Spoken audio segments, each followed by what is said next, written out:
যে জায়গাতে আমরা রয়েছি চ্যাপ্টার 2, সেটি হচ্ছে 9-fold daily Sadhana.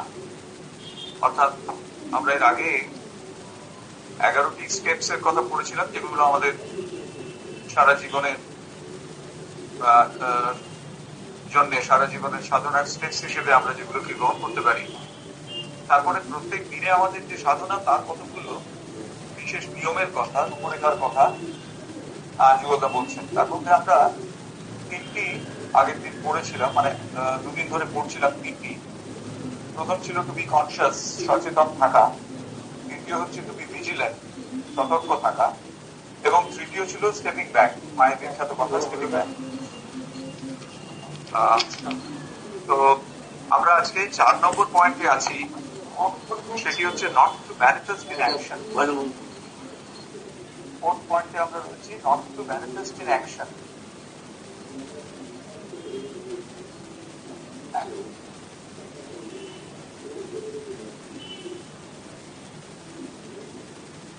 Not to manifest in action অর্থাৎ আমরা যদি আমাদের ভেতরকার বিভিন্ন প্রেরণার কথা দেখি, তাহলে আমরা দেখবো যে আমাদের ভেতরে যে সমস্ত আন্তর অনুভব আসে, বিভিন্ন আমাদের সত্তার বিভিন্ন জায়গা থেকে যেসব আন্তর অনুভব আমাদের ভেতরে আসে, সেগুলো সবসময় একটা ম্যানিফেস্টেশনের প্রবণতা তাদের ভেতরে লক্ষ্য করা যাচ্ছে। অর্থাৎ তারা চায় টু গেট ম্যানিফেস্টেড, পরিপ্রকাশিত হতে তারা চায়।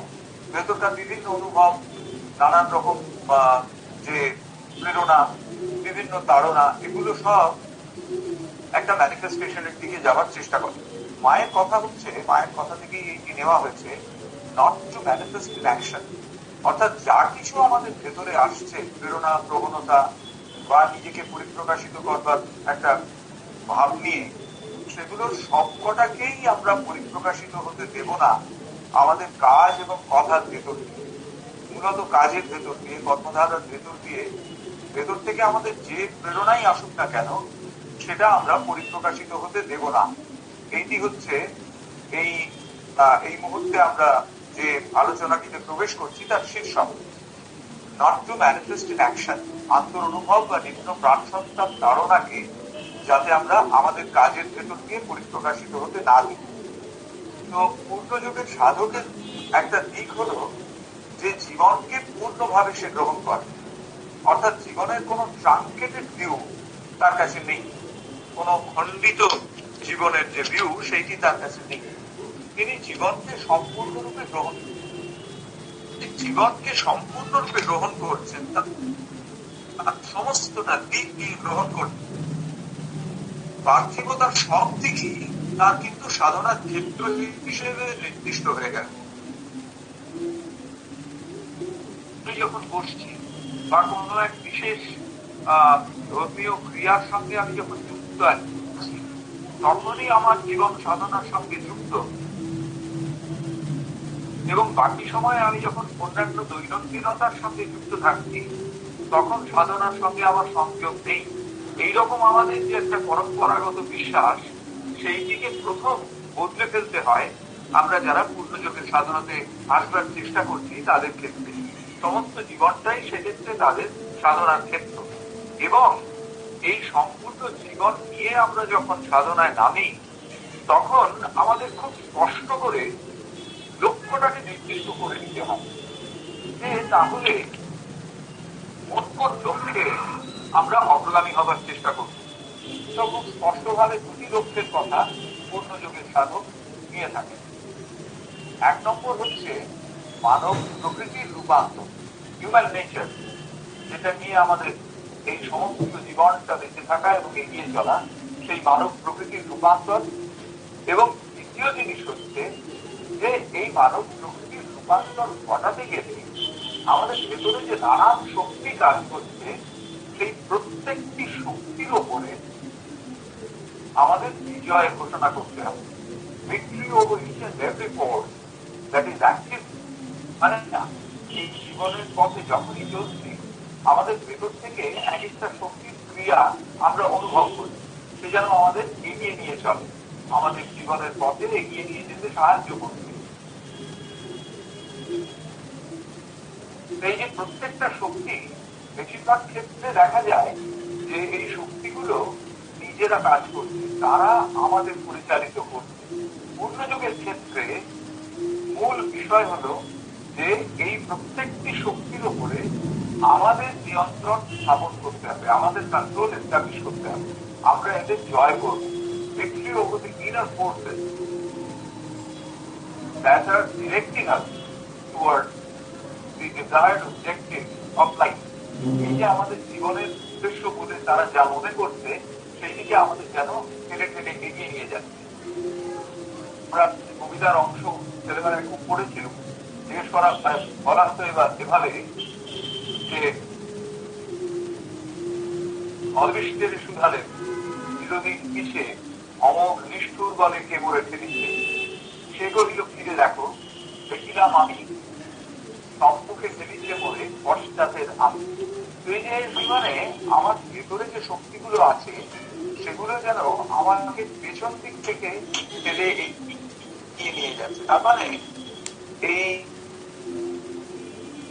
বিশেষ এক্সপ্রেশন থেকে বোঝা যায় পেছন থেকে মানে the proper nature of the forces are unknown to me. সেই জন্য আমার মনে হচ্ছে এটা পেছন থেকে আমাকে ঠেলছে। কে ঠেলছে আমি জানি না, কিন্তু পেছন থেকে আমাকে আমার শক্তিগুলোই ঠেলছে।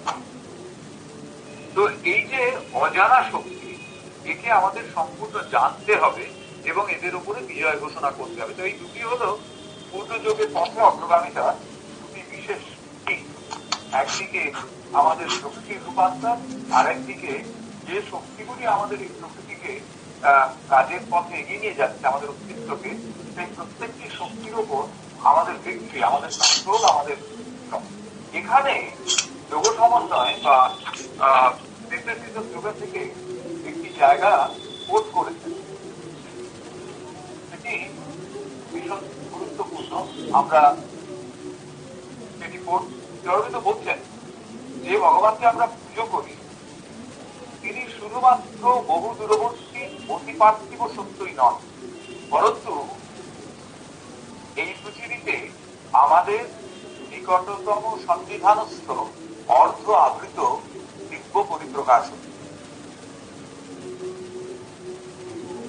একেবারে যে সেই দূরে স্বর্গে রয়েছেন, আমাদের থেকে অনেক দূরে, সবকিছুর মধ্যে ট্রান্সেন্ডেন্ট, শুধু তিনি নন, মানে শুধু সেইটি তার স্বরূপ নয়, তিনি যে দূরে রয়েছেন সেটি নন, তিনি আমাদের একেবারে এই পৃথিবীর ভেতরে আমাদের সব থেকে কাছাকাছি তিনি রয়েছেন। তাহলে তাকে আমরা দেখতে পাচ্ছি না কেন এই কাছাকাছি থাকার জন্য? তিনি রয়েছেন অর্ধ আবৃত হিসেবে, অর্ধ আবৃত হিসেবে তিনি আমাদের কাছে রয়েছেন। বলছেন জীবন হল গীতাবধি অসম্পূর্ণ এই দিব্য পরিপ্রকাশের ক্ষেত্র। অসম্পূর্ণ যে পরিপ্রকাশ, অর্থাৎ তার পরিপ্রকাশ সম্পূর্ণ হয়নি, তিনি ধারাপথে নিজেকে একটু একটু করে পরিপ্রকাশিত করতে করতে আসছেন। এমনকি যে প্রতিষ্ঠা আমরা করে পাচ্ছি না, এই অসম্পূর্ণ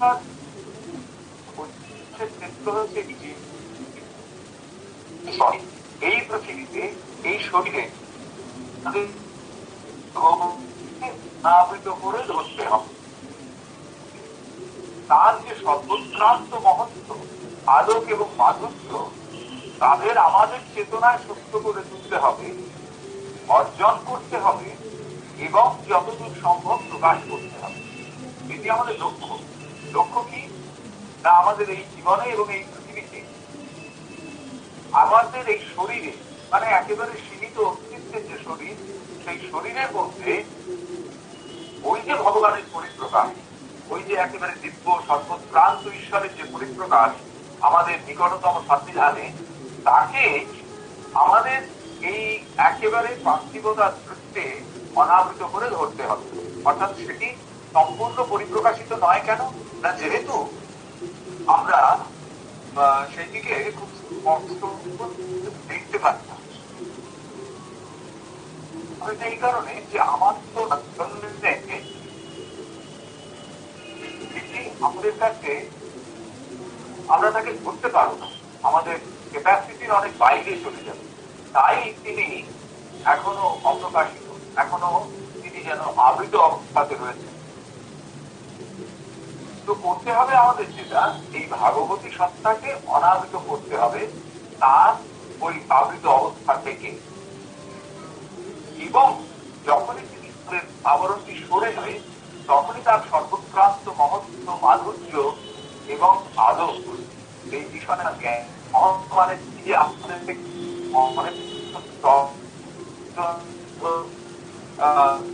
নির্ভরতা সেইটি, এবং তার ভেতরে যে এক মাধুর্য আছে, যে মাধুর্যের জন্য তার করুণার প্রবাহ আমাদের স্পর্শ করছে। এই তিনটি দিকে তাকে আমরা অনুভব করব, তাকে আমরা একেবারে নিজেদের ভেতরে উপলব্ধি করব। উপলব্ধি করে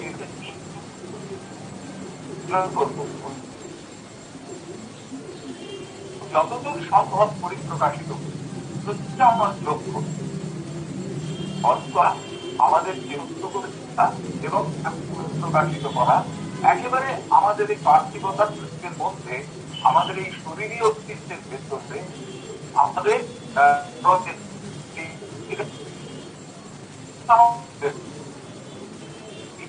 প্রতিভা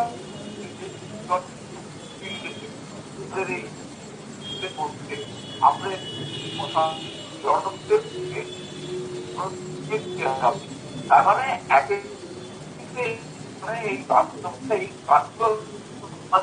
এই আমাদের উদ্দেশ্য।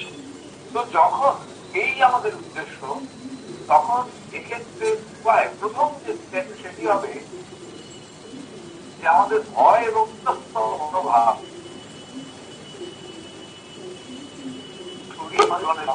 ভয় এবং বিতপ্ত মনোভাব আমাদের কেন, তার প্রতি মুহূর্তে আমাদের ভেতরে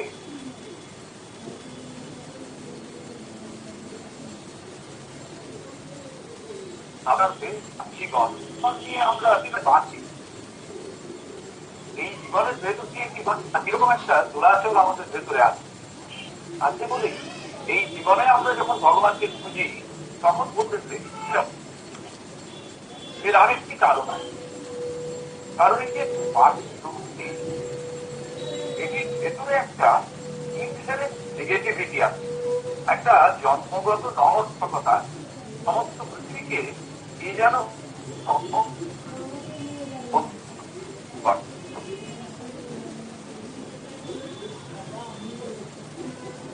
আমরা যোগপন্থার সঙ্গে যুক্ত হতে যাচ্ছি,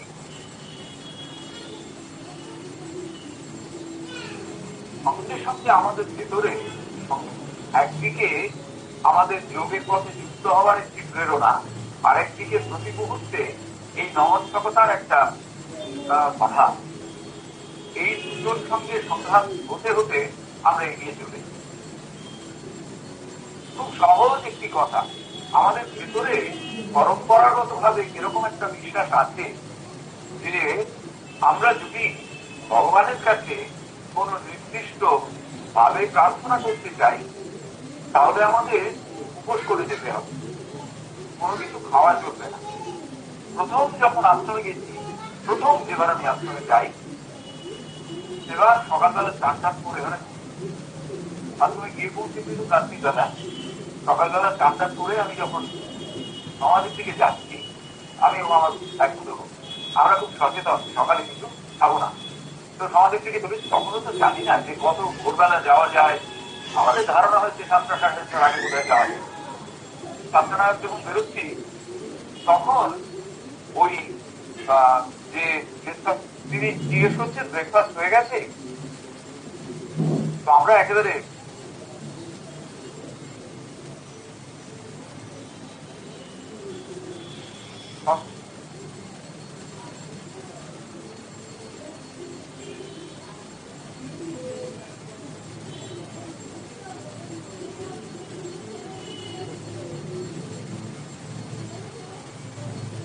কিছু শোনা যাচ্ছে না, কিছু শোনা যাচ্ছে না।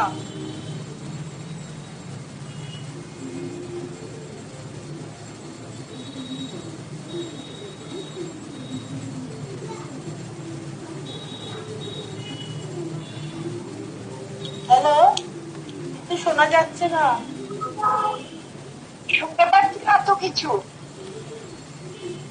হ্যাঁ, একটা নেটওয়ার্কের প্রবলেম হচ্ছে, আমরা সলভ করি, আমরা যত তাড়াতাড়ি সম্ভব আমরা ফিরছি। আমরা আপনারা একটু ধৈর্য ধরে থাকুন।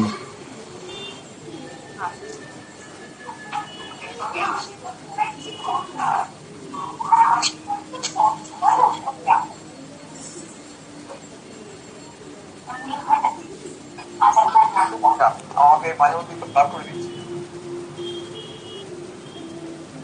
আমরা যে জায়গাটায় বলছিলাম যে সুতরাং আমরা যারা এই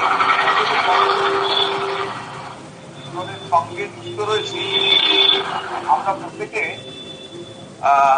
এই জীবনের সঙ্গে যুক্ত রয়েছি বলে প্রতি মুহূর্তে আমাদের বিভিন্ন সংগ্রামের ভেতর দিয়ে এগোতে হচ্ছে। আমাদের অগ্রগামিতা প্রতি মুহূর্তে যেন ধাক্কা খাচ্ছে।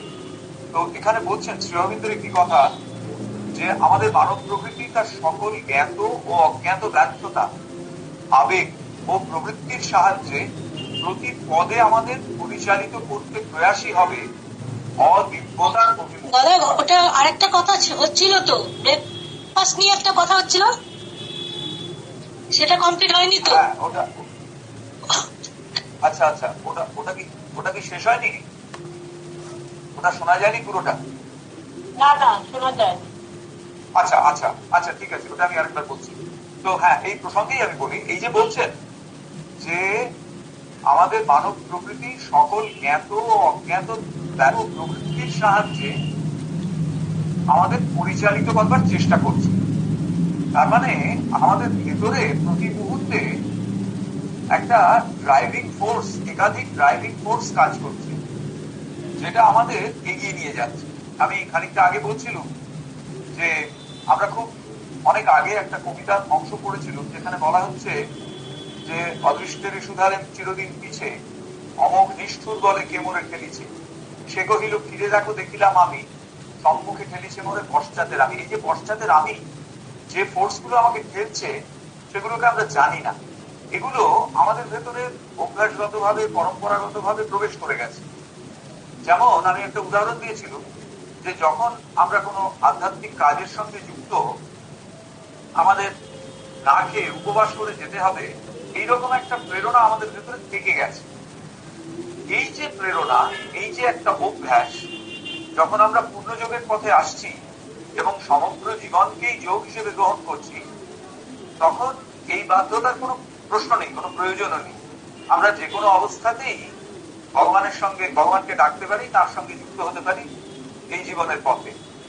তো প্রথম যেবার আমি আশ্রম যাই, সেবার ওই একটু বেলা করে যখন সমাধি প্রণাম করতে যাচ্ছি, আমি খুব কনসিয়াস, তার আগে আমি এবং আমার এক বন্ধু না খেয়ে যাচ্ছি। তো আমাদের পরিচিত আরেক ভদ্রলোকের সঙ্গে দেখা হয়েছে একই গেস্ট হাউসে বেরোবার সময়। তিনি জিজ্ঞেস করছেন ব্রেকফাস্ট হয়ে গেছে? আমরা খুব সতর্ক হয়ে বলুন না না না, ব্রেকফাস্ট হয়নি, কারণ খেয়ে কি করে আমরা সমাধির কাছে যাব। তো সেই ভদ্রলোক সেই সময় বুঝিয়েছিলেন, কিন্তু সেটা আমাদের খুব একটা গ্রহণযোগ্য মনে হয়নি। পরবর্তীকালে থাকতে থাকতে যখন এই না খেয়ে যাওয়ার বাধ্যতা নেই এই বিষয়টি আমরা আগে, একটা দীর্ঘ দ্বন্দ্ব আমাদের ভেতরে কাজ করেছে যে সত্যি কি এটা নয়। তো এই যে দ্বন্দ্ব, এটা আমি একটা খুব সাধারণ ছোট উদাহরণ দিল। এরকম প্রতি মুহূর্তে জীবনের বিভিন্ন এই ভেতরের ধারণা বা প্রেরণা আমাদের প্রতিহত করার চেষ্টা করে। তো এখানে শ্রী অরবিন্দ যেটি বলছেন যে জ্ঞাত এবং অজ্ঞাত ব্যর্থতা, আবেগ এবং প্রবৃত্তি আমাদের প্রতি মুহূর্তে পরিচালিত করতে চেষ্টা করছে। কারণ অপরিবর্তিত বা রূপান্তরিত হয়নি এরকম যে মানব প্রকৃতি, এটাই হলো তার নিয়ম। তার ভেতর থেকে ফোর্স গুলো তাকে ঠেলে এগিয়ে নিয়ে যায়। সে যেন ব্লাইন্ড, সে যেভাবে তাকে ঠেলে এগিয়ে নিয়ে যাচ্ছে, সে সেইভাবেই চলতে আরম্ভ করে। এই যে বলছেন যে আবেগ এবং প্রবৃত্তি, এ দুটো সব থেকে বড় ড্রাইভিং ফোর্স। কেউ আমাকে একটা কথা বললো, আমার মনে হলো যে সে কথাটা সে ঠিক বললো না, সঙ্গে সঙ্গে আমার ভেতরের একটা আবেগের উচ্ছ্বাস আমাকে তার প্রতিক্রিয়ায় বেশ কিছু শক্ত কথা খুব স্বতঃস্ফূর্ত ভাবে যেন তাকে বলিয়ে নিল, আমার ভেতর দিয়ে তার প্রতি বলিয়ে নিল। পরে আমি যখন ভাবি তখন মনে হয় আমি যেটা বলতে চাইনি, কিন্তু একটা প্রতিবর্তী ক্রিয়ার মতন সঙ্গে সঙ্গে সেটা হয়ে যাচ্ছে। কিংবা এই যে এখানে বলছেন যে একটা জানা বা না জানা ব্যর্থতা, কাজ করতে গেছি, কাজটা সাকসেসফুল হলো না। সাকসেসফুল না হওয়ার জন্য আমাদের দুরকম রিয়াকশন হয়। একদিকে এটা হতে পারে যে আমাদের ভিতরে ফ্রাস্ট্রেশন চলে, যে না আর বোধহয় আমার দ্বারা এই কাজটা হবে না। আর একটা হয়, সেটা আরো মারাত্মক, সেটা হচ্ছে এই কারণের জন্য, এবং সেই কারণগুলোর ভেতর কোনোটাতেই আমি নেই, আমি রেসপন্সিবল নই, এই কারণের জন্য আমার এই ব্যাপারটা হলো না। যে মানুষগুলোকে সেই কারণের সঙ্গে যুক্ত করলো তাদের প্রতি একটা বিরোধী মনোভাব তৈরি হয়ে গেল।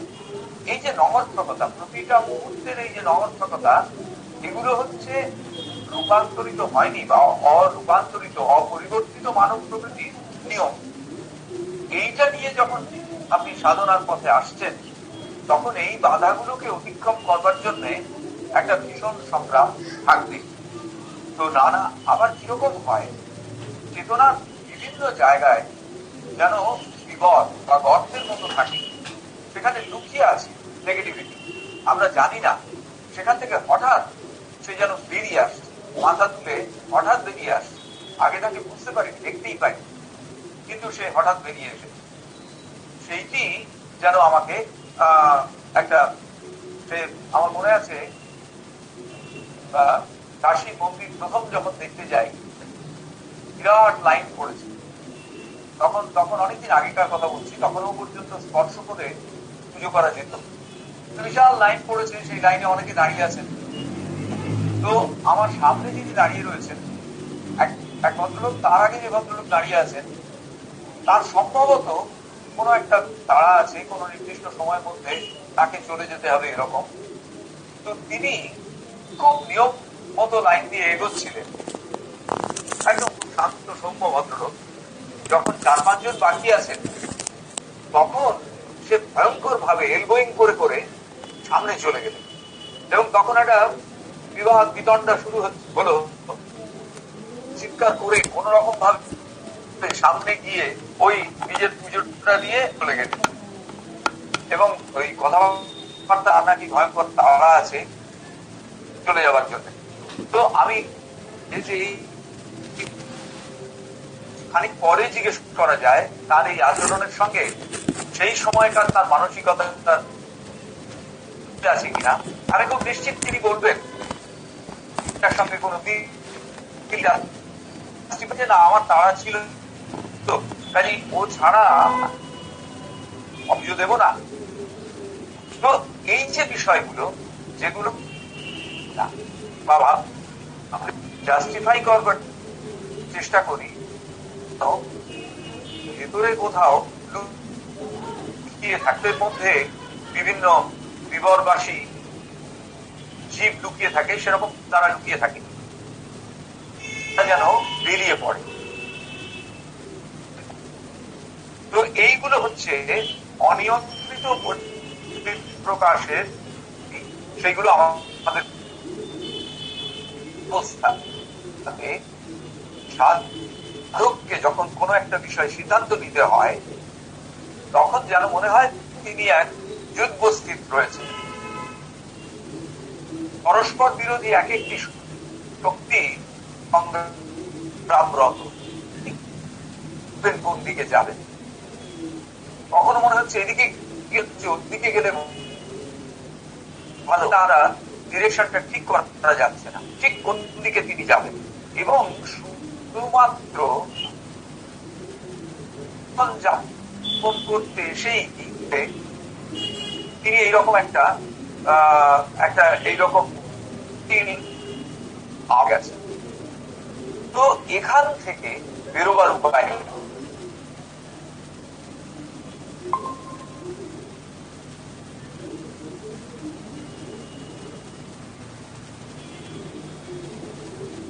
They create by their combined operation a psychological resultant which forcefully pushes the sadhak to a particular course of action or reaction.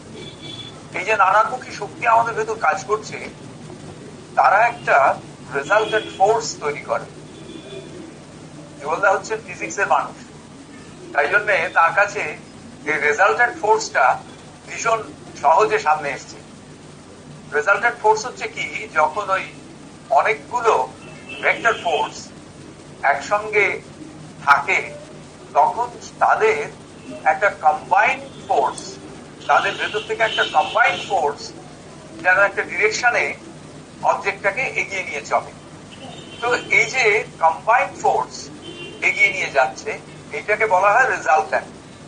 তো সেইটা অ্যানালজিক্যালি এক্সপ্লেন করছেন জুয়েলদা, যে একটা আমাদের ভেতরকার নানানমুখী যে শক্তিগুলো, সেগুলো একটি শক্তি যেন সাধককে এগিয়ে নিয়ে যাচ্ছে এমন একটা দিকে যেদিকে তার কোনো কন্ট্রোল নেই, তিনি এগিয়ে চলেছেন। এইবারে সতর্ক করছেন, the sadhak at this point loses for the time being all freedom of choice and rests incapable of thinking, feeling, willing and reacting except in the particular way dictated by the resultant. ভেতরের শক্তিগুলোর সম্মিলিত ক্রিয়া যে দিকে তাকে নিয়ে যেতে চাইছে, সেই দিক ছাড়া স্বাধীন স্বতন্ত্রভাবে তিনি যে তার ভেতরের ডিরেকশনটাকে নির্বাচিত করবেন, সেটা তিনি পাচ্ছেনই না।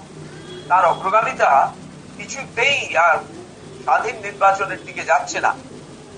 তার চিন্তা, অনুভব, ইচ্ছা শক্তি, ক্রিয়াশীলতা এবং প্রতিক্রিয়া, সে সবই ওই ভেতরের শক্তির দ্বারা পরিচালিত হচ্ছে। এইখানে আমাদের একটা ভয়ঙ্কর কঠিন জায়গাতে এসে দাঁড়াতে হচ্ছে। এখানে দেখুন কি বলছেন, people succumb to the resultant push and give it a free expression. যাদের ভেতর থেকে কখনো পার্থিবতার ব্যাপারটা কাটেনি, তারা এর দ্বারাই পরিচালিত হন। এখানে আমাদের একটু থামতে হয়, ধাক্কা খেতে হয়, কারণ পার্থিবতাই তো আমাদের সাধনার ক্ষেত্র। তাহলে পার্থিবতার ব্যাপারটা কাটবে না কেন? তার মানে এখানে নিশ্চয়ই কোনো পার্থক্য আছে।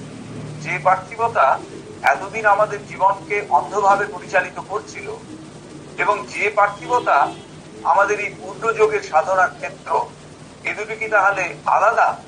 এই উত্তরটি আমি পাচ্ছি পরের সেন্টেন্সে।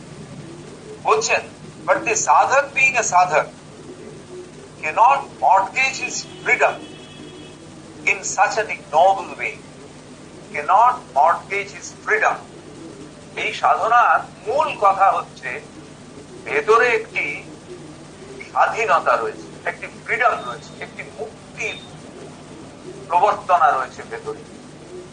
মুক্তি মানে কি? মুক্তি মানে আমার অন্তরের যে সত্তা, সেই সত্তার মুক্তি। এবং আমার অন্তরে সত্তা হিসেবে কে রয়েছেন?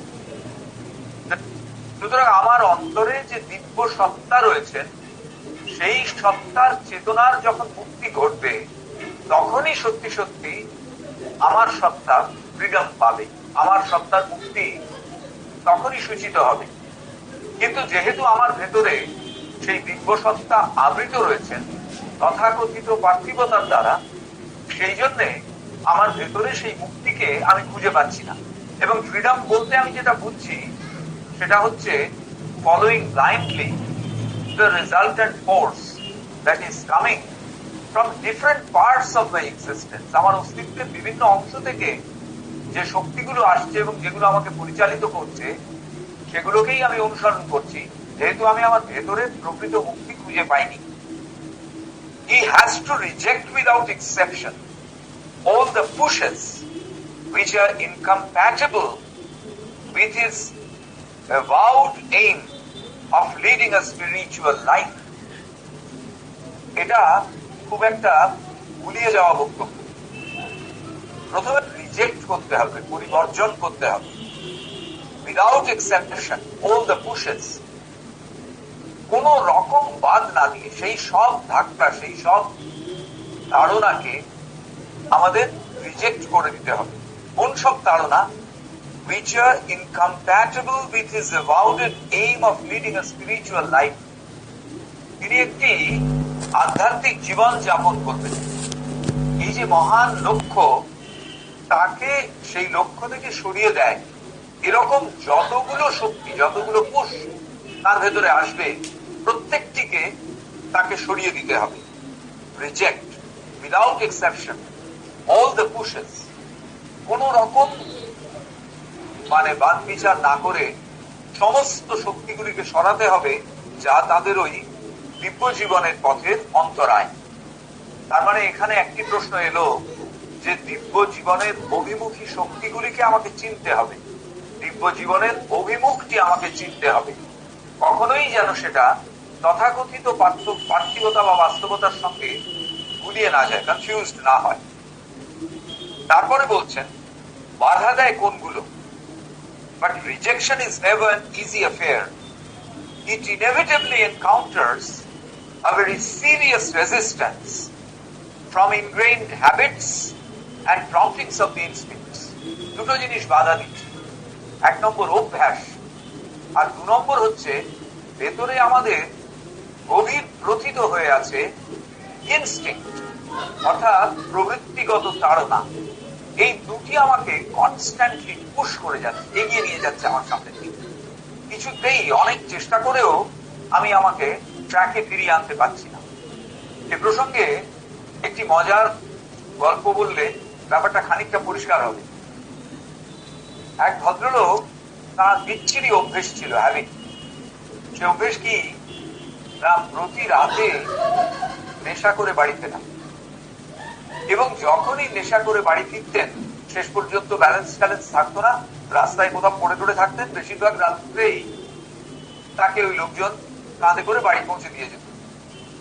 তো একবার তার ভেতরে এরকম একটা বাড়ি থেকে নানান কিছু বলেছেন, প্রতিবেশীরাও বলেছেন, একটা ভেতর থেকে ঘেন্না এলো। তিনি বললেন না, আর এটা করবো না। তো কর্মস্থল থেকে বাড়ি ফেরার সময়ে তিনি আসছেন, এমন একটা পথ নির্বাচন করলেন যে পথ ওই শুড়িখানার সামনে দিয়ে, বাড়ির সামনে দিয়ে নয়, একটা অন্য রাস্তা দিয়ে বাড়ির কাছাকাছি এসে গেছেন।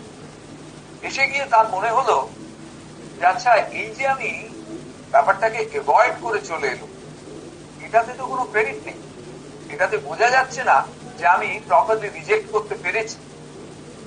ব্যাপারটা এমন একটা পথে আসতে হবে যে পথ ওই বাড়ির সামনে দিয়ে এসছে, অথচ আমি ঢুকবো না, তবেই বোঝা যাবে আমার দৃঢ়তা কতটা। তো তিনি আবার ফিরে গেলেন, ফিরে এলেন ওই শুড়িখানার সামনে দিয়ে, ঢুকলেন না। তো ফিরে এসে এগিয়ে এসে যখন একেবারে বাড়ির কাছাকাছি এসছেন, তার মনে হলো যে আচ্ছা, একবার তো মানুষ চোখ কান বুঝিয়ে করতেই পারে, আমি বেশ কয়েকবার ওই বাড়ির সামনে দিয়ে হাঁটাহাঁটি করবো, অথচ ভেতরে ঢুকবো না, তবেই বুঝবো যে আমার ভেতরে অ্যাবস্টিনেন্সটা একেবারে ঠিকঠাক মতন আমি প্রতিষ্ঠিত করতে পেরেছি। তিনি আবার ফিরে গেলেন, বেশ কয়েকবার ওই বারের সামনে হাঁটাহাঁটি করে তিনি বুঝলেন যে হ্যাঁ, তার ভেতরে সেই দৃঢ়তা আছে, তিনি আর ঢুকবেন না। তারপরে তিনি বললেন, oh then I am successful, let me celebrate the success, বলে ঢুকে পড়লেন। তো এইটি হচ্ছে আমাদের প্রত্যেকের ভেতরকার হ্যাবিটস এবং ইনস্টিংক্টস এর জোরালো পুশ।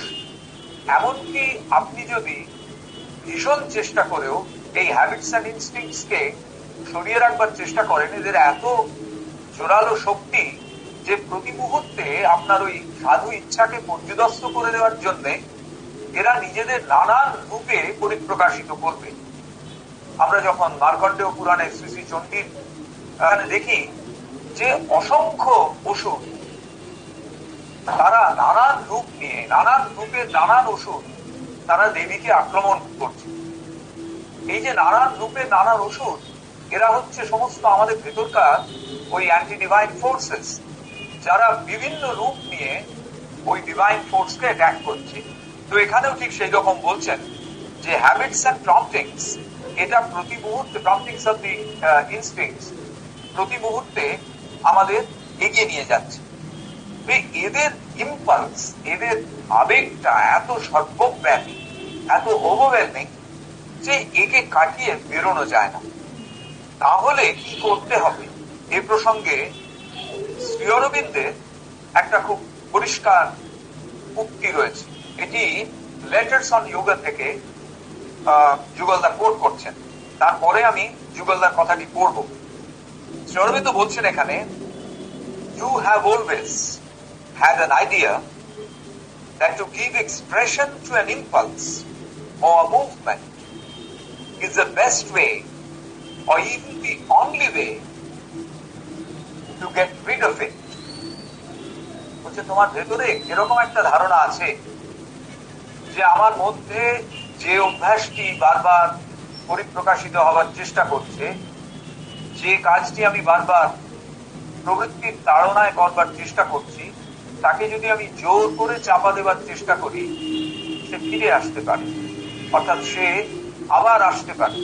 সে আমরা বলেছি যে সাপ্রেস করলে সেটা ফিরে আসে।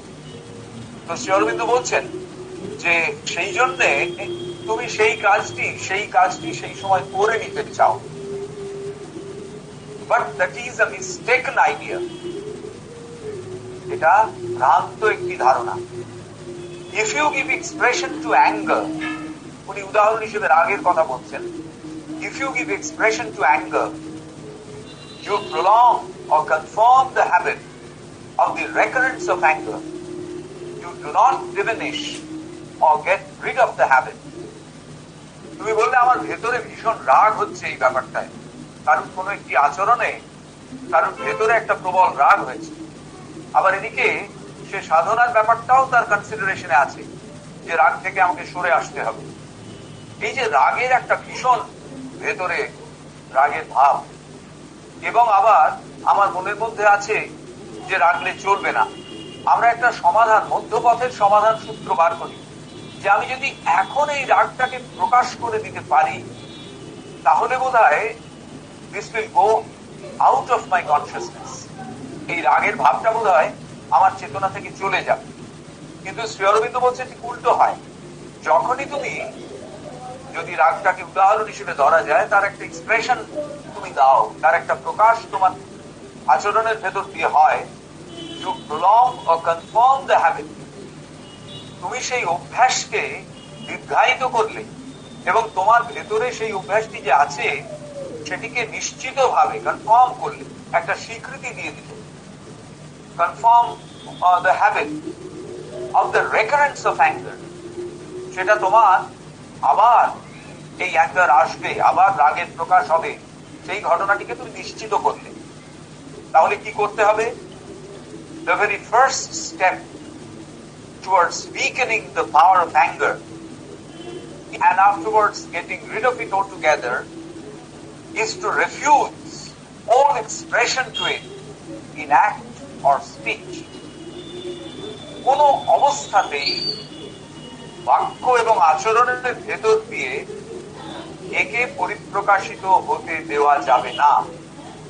বলছেন কোনোভাবেই যেন এর কোনো প্রকাশ না হয়, তবেই এটি ক্রমশ দুর্বল হবে। যদি মনে করা যায় একে বার করে দিই তাহলে এর দুর্বলতা আসবে, সেটা কখনোই ঠিক নয়। তাহলে এটি হলো প্রথম কথা। দ্বিতীয় কথা, afterwards one can go on with more likelihood of success to throw it out from the thought and feeling also, and so with all other wrong movements. বলছেন পরবর্তীকালে এই রিজেকশনটা তার পক্ষে আরো সহজ হয়ে যাবে যদি প্রথমবার সে ওই ম্যানিফেস্টেশন বা এক্সপ্রেশনটাকে আটকে দেয়, কোনোভাবেই হতে না দেয়। বলছেন এইরকম আমাদের ভেতরকার যে প্রত্যেকটি রং মুভমেন্টস আছে, সেই প্রত্যেকটি রং মুভমেন্টস কে যদি আমরা পরিপ্রকাশিত হতে না দিই, তাহলে সেগুলি ক্রমশ ক্রমশ তাদের শক্তি হারাবে আমাদের ভেতরে। এখানে যুগলদা যে কথাটি বলেছেন তার আগে প্রথম কথা হচ্ছে যে প্রথম আমাদের চিনে নিতে হবে যে কোন ফোর্স গুলো হচ্ছে আমাদের অভিলষিত দিকে নিয়ে যাচ্ছে না, অন্য দিকে নিয়ে যাচ্ছে। সেই ফোর্স গুলোকে চিনতে হবে আগে। তার জন্য ঠিক আগের স্টেপ আমরা পড়েছি স্টেপিং ব্যাক। যেই স্টেপ ব্যাক করবো, স্টেপ ব্যাকের হ্যাবিটটা যদি থাকে, তখনই আমরা আমাদের ভেতরের ক্রিয়াশীল ফোর্স গুলোকে দেখতে পাবো এবং তাদের প্রকৃতিটাকে জানতে পারবো। এবং যখনই সেটা জানা হয়ে যাবে তখনই রিজেকশনের পথে অনেকটা সুবিধে হবে। এখানে যুগলদা বলছেন যে vainly hoping that walking it out in experience may perhaps exhaust its power of recurrence in future, but the result will be just the opposite. যদি এটাকে আমরা বারবার এই কাজটা করে মনে করি যে আর এটা ফিরে যাব না আমি, কিন্তু প্রত্যেকবার ওটা আবার ফিরে আসবে নতুন একটা শক্তি নিয়ে। সুতরাং যেমন একদিকে বলা হয়েছে নট টু সাপ্রেস করলে তারা ভেতরে জোরালো হয়ে উঠবে, তেমনি আবার সমস্ত শক্তিকেই যদি আমরা ভেন্ট আউট করি তাহলেও তারা শক্তি বাড়াতে পারে। সুতরাং আমরা একটা উভয় সংকটে। এ প্রসঙ্গে কি বলছেন মায়ের কথা আমরা এবার পড়ব। এখানে যুগলদা কোট করছেন 1953 যে মায়ের কোয়েশ্চেন্স অ্যান্ড আনসার্স, মানে ইংরেজি রচনাবলীর ভলিউম 5, সেখানে 212 থেকে 215 পেজ।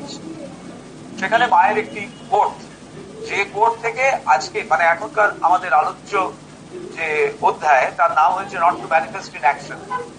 সেখানে মা একটি ফরাসি কথা বলেছিলেন, নো পা ম্যানিফেস্টে নন ল্যাকশিয়ন, এই কথা বলেছিলেন, অর্থাৎ not to give expression in act, অর্থাৎ কাজের ভেতর দিয়ে আমাদের মধ্যেকার শক্তি যেন পরিপ্রকাশ আমরা না করে ফেলি।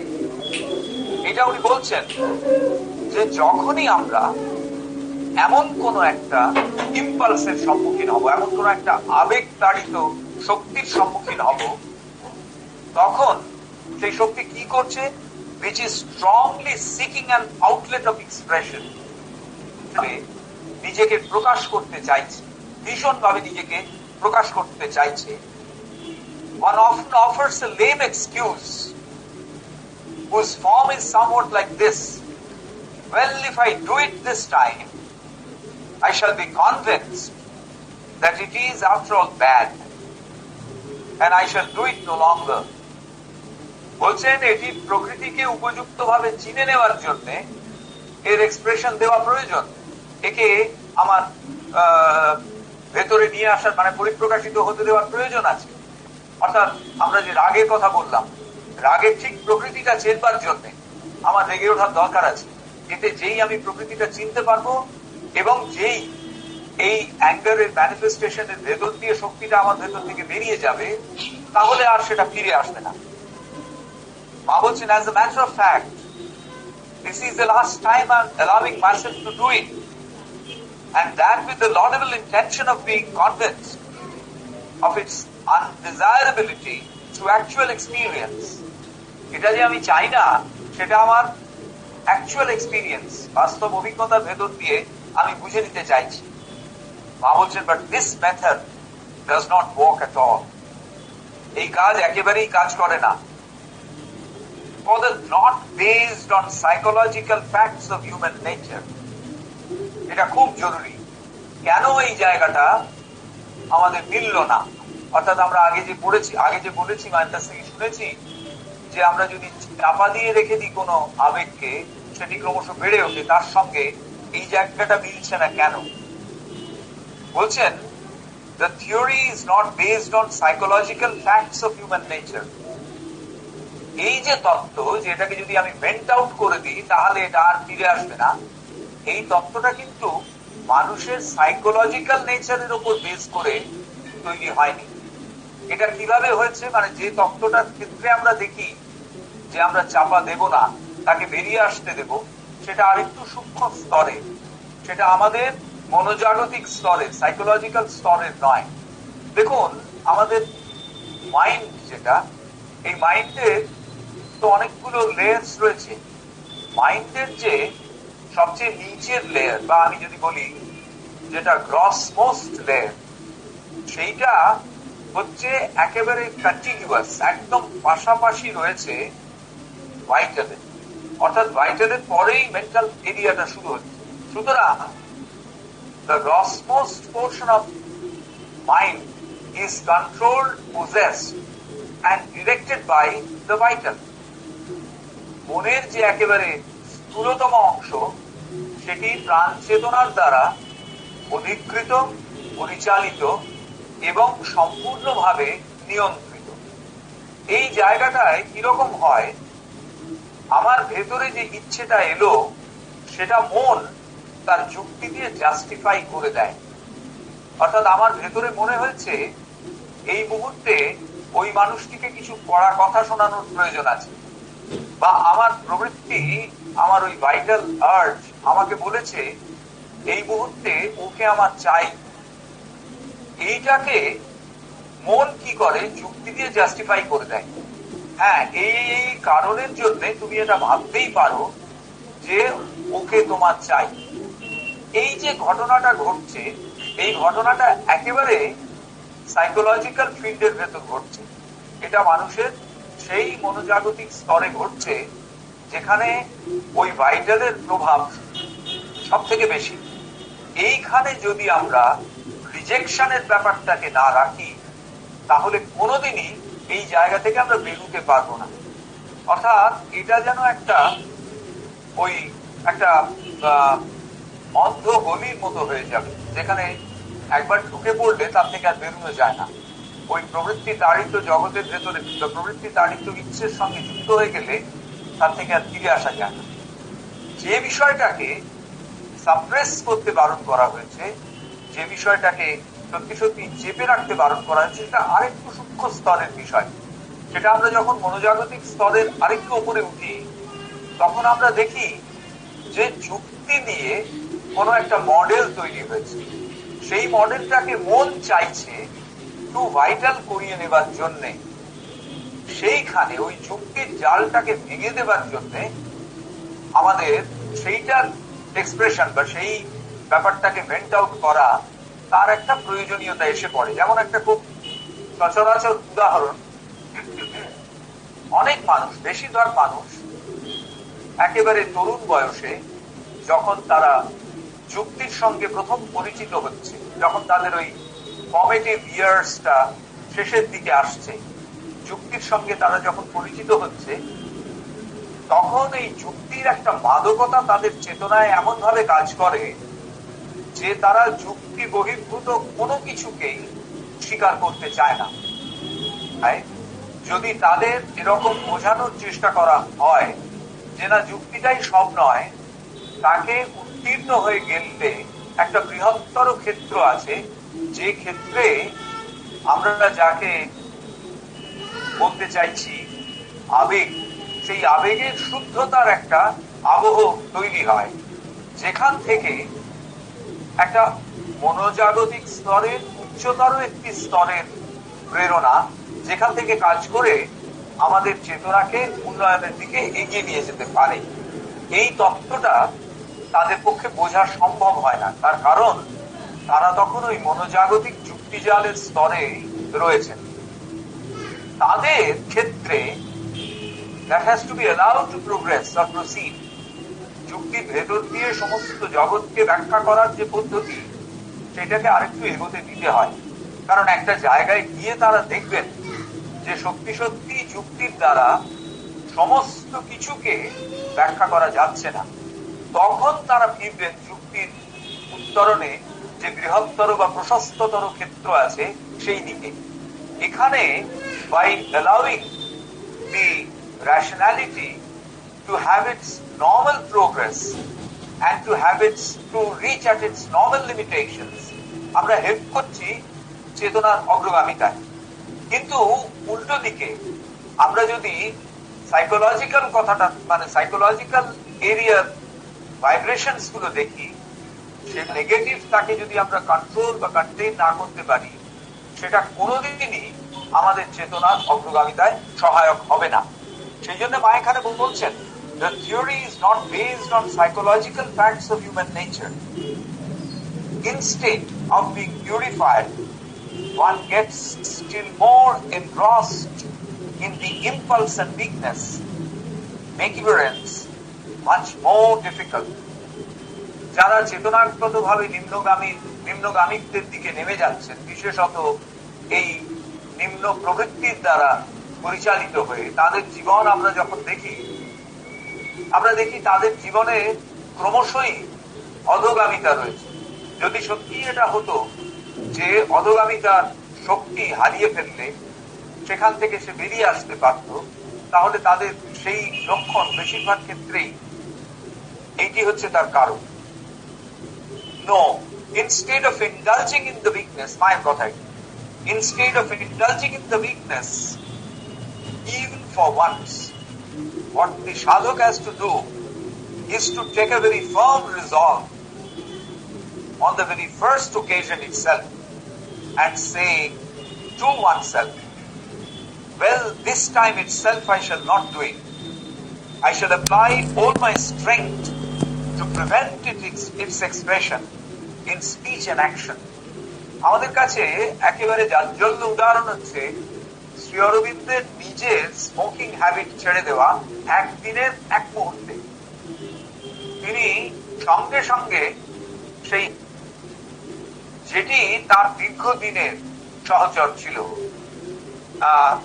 এরকম আরো বহু উদাহরণ দেওয়া যায়। একজন ভক্ত এই স্মোকিং এর ব্যাপারে তিনি কাছ থেকে ক্লিয়ার ইনস্ট্রাকশন পেয়েছিলেন যে স্মোকিং এর সঙ্গে যুক্ত থাকা চলবে না।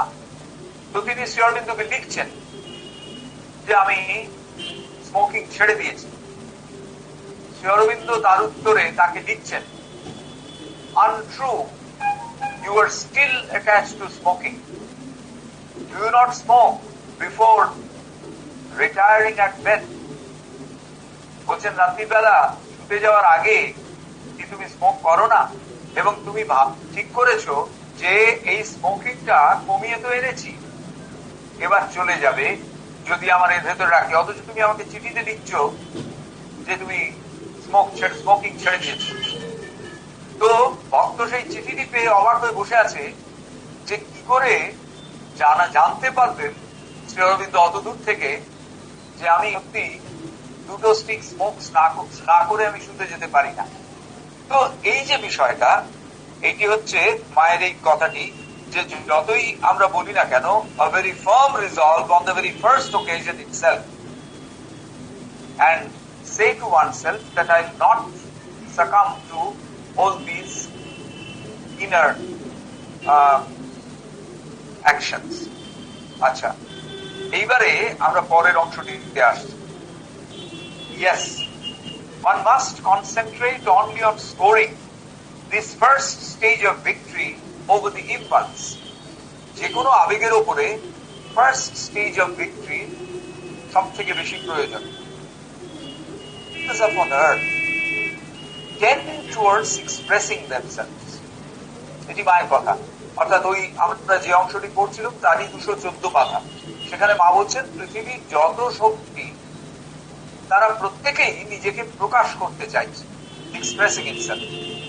These forces come with the object of manifesting themselves, and if you place a barrier and refuse expression, they may try to beat against the barrier for a time, but they will tire themselves out, and not being manifested, they will withdraw. উপায়টা মা বলে দিচ্ছে, বলছেন প্রতি মুহূর্তে তোমার ভেতর থেকে নিম্ন প্রাণসত্তার প্রবৃত্তির ধাক্কা তোমাকে একটা কাজের দিকে কনস্ট্যান্টলি এগিয়ে দেবে। এই কাজটা তোমাকে করতে হবে এরকম ভাবে এগিয়ে দেবে। প্রতি মুহূর্তে তোমার কাজ পাঁচিল তোলা, যাতে সেই ধাক্কাটা ওই পাঁচিলে এসে আটকে যায়, তোমার চেতনার ভেতর পর্যন্ত না আসে।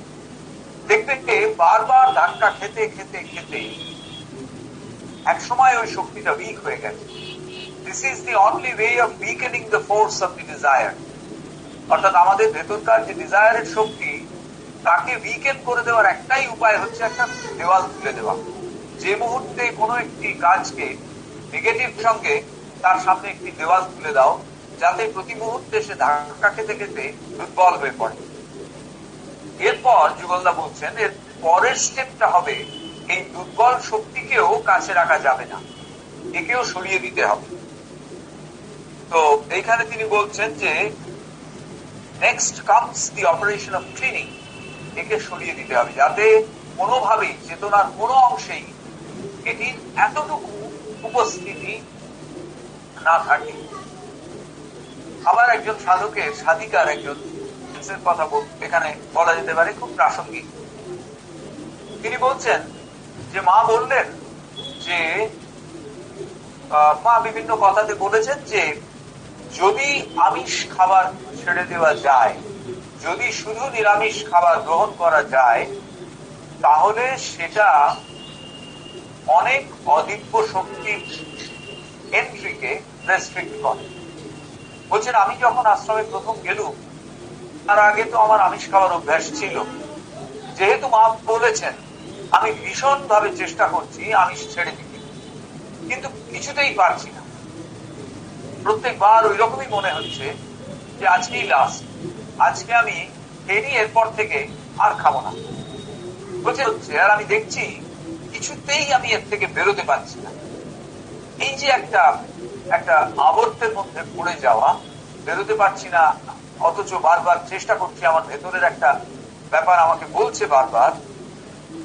তো এখানে ওই যে মা বলছেন ওয়াল তোলবার কথা, সেটা কিছুতেই পারছি না।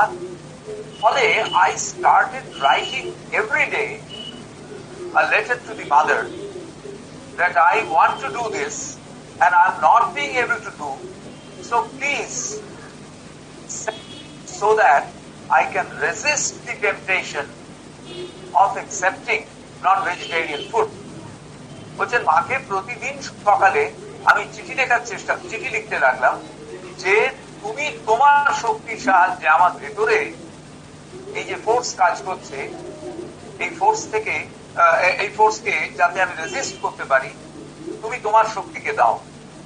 বলছেন একটানা 7 দিন চিঠি লেখার পর I started feeling that I have become able to establish victory over the force of taking myself towards the having non-vegetarian food. বলছেন আমি যে আমিষ খাদ্য খাচ্ছি তার থেকে আমাকে সরিয়ে আনার জন্য আমার মধ্যে প্রয়োজনীয় শক্তির সঞ্চার ঘটালো 1 সপ্তাহ মায়ের কাছে চিঠি লিখবার জন্য। সুতরাং এখানে যুগলদা বলছেন যে প্রার্থনার একটি বিরাট ভূমিকা আছে। অর্থাৎ যেখানে আমরা কোনো একটা আমার ভেতরকার শক্তিকে ভীষণ ভাবে পর্যদস্ত করতে চাইছি, অথচ আমি সেটা পেরে উঠছি না, যদি আমার ভেতরের একটা আন্তরিক প্রার্থনা থাকে, অবশ্যই তার সঙ্গে রেজিস্ট করবার শক্তিকে যতদূর সম্ভব জোরালো করে তোলা যায়, তাহলে দিস হেল্পস। সবশেষে মায়ের একটি কথা বলে এই প্রসঙ্গে শেষ করব। The effective order is to begin from the outside. The effective order is to begin from the outside. বাইরে থেকে এই কাজটা শুরু হবে, যে রিজেকশন বর্জনের কাজটি বাইরে থেকে শুরু হবে। The very first thing is that I do. প্রথম কথা হচ্ছে আমি এটা করব না। প্রথম জিনিসটা হলো, প্রথম ডিসিশনটা হচ্ছে আমি এটা করব না। দ্বিতীয় কথা হচ্ছে I desire it no longer. And the third, I close my doors completely to all impulses. 3টে স্টেজ। প্রথম স্টেজ হচ্ছে আমি আমাকে বলছি যে আমার এই আবেগতাড়িত বিষয়টির সঙ্গে আমি যুক্ত থাকবো না। দ্বিতীয় স্টেজ হচ্ছে আমার ভেতরে একটা ডিজায়ার তৈরি হচ্ছে, একটা ইচ্ছে তৈরি হচ্ছে, একটা কামনা তৈরি হচ্ছে, no longer with the force, ওই শক্তির সঙ্গে না থাকবার একটা কামনা আমার ভেতরে তৈরি হচ্ছে। কেন ডিজায়ার কথাটা ব্যবহার করা হয়েছে? Just to make us understand about the strength with which I am rejecting, বা the person is rejecting, বোঝানোর জন্য ডিজায়ার কথাটা ব্যবহার হয়েছে। তৃতীয় বলছেন I close the doors to the impulse, ভেতরের যে নিম্ন প্রাণ সত্তার আবেগ, তার সামনে আমি দরজাটা বন্ধ করে দিল, অর্থাৎ I am not allowing it to have entry. এই যে 3টে স্টেজ বলছেন, তারপরে আমি বুঝতে পারবো they no longer exist for me. I am now outside all that. This is the true order. It is effective. First, do not do it. then you will no longer have the desire, and it will go out of your consciousness completely. সুতরাং এই তিনটে step যদি আমরা মনে রাখতে পারি, তাহলে ওই যে আমাদের not to manifest in action our impulses or the drives of the lower vital, manifest them in action, এই কাজটি আমরা করে তুলতে পারবো। কোনো অবস্থাতেই আমরা সেটিকে ম্যানিফেস্ট প্রকাশিত হতে দেব না। তো এইটি হচ্ছে ডেইলি যে সাধনা, তার চতুর্থ স্তর। প্রতি মুহূর্তে প্রতিটি কাজের ভেতরে এই বিষয়গুলির ভেতর দিয়ে আমাদের যেতে হবে এবং এই বিষয়গুলিকে আমাদের মনে রাখতে হবে। তো আজকে এই পর্যন্তই থাক। পরের দিন, পরের শনিবার, টু ইন্টিগ্রেট দ্য বিইং, এটির আলোচনা শুরু করব। আজকে আপনারা যারা এই আলোচনাতে সঙ্গে ছিলেন সকলকে আন্তরিক ধন্যবাদ জানাচ্ছি। আমি ক্ষমা চাইছি এই কারণে যে আমার এখানের ইন্টারনেটের সমস্যার জন্য বার দুয়েক আমাকে বেরিয়ে যেতে হয়েছিল। তো যদি কারোর কোনো প্রশ্ন থাকে